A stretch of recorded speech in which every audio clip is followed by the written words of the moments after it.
Daniel had never been afraid of the dark. Even as a child, when most kids refused to sleep without a nightlight, he had found comfort in shadows.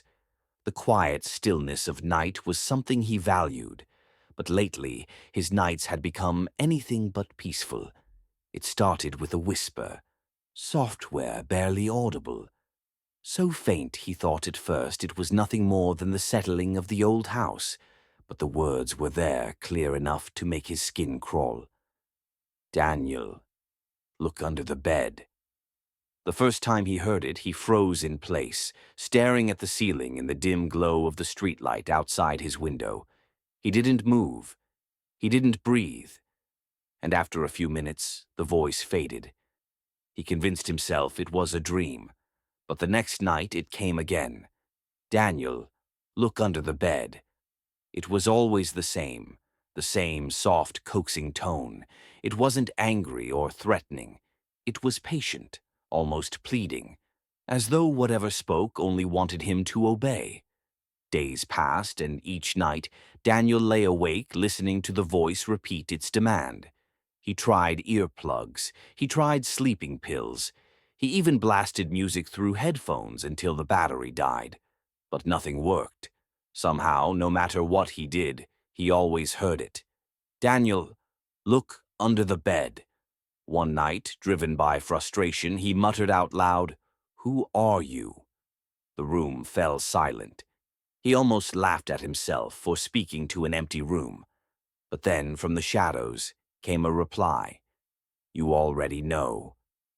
Daniel's stomach turned. He pulled the blanket tighter around himself, refusing to move.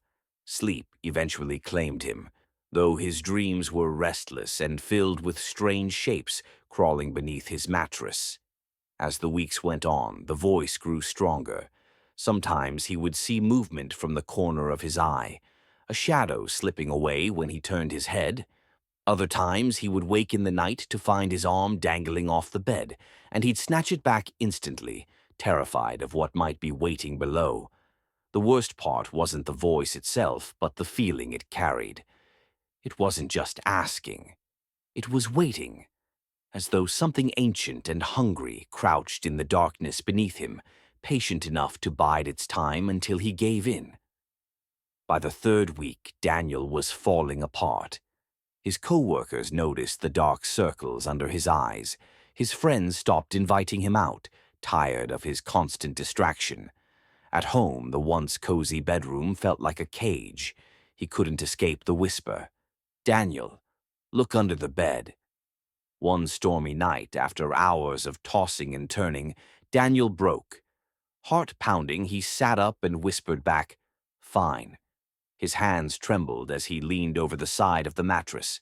The air beneath the bed was colder than the rest of the room. He could feel it against his skin, a draft that smelled of damp earth and rot.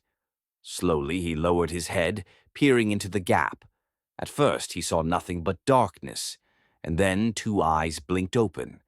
They were pale, almost colorless, set in a face that looked disturbingly familiar. His own. A perfect reflection of himself stared back, lips curling into a grin. "I've been waiting for you," it whispered. Daniel recoiled, slamming back against the headboard, his breath ragged. The thing under the bed laughed softly, a low echo that seemed to shake the floor.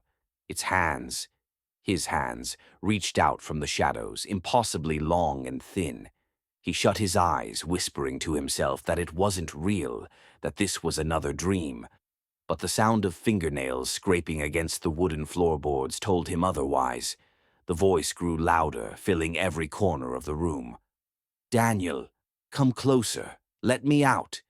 The floor beneath the bed groaned as if something massive shifted in the dark. His reflection's grin widened until it split unnaturally across its face, teeth sharp and endless. Daniel did the only thing he could. He ran. Barefoot, he bolted out of his room, down the stairs and into the rain-soaked street.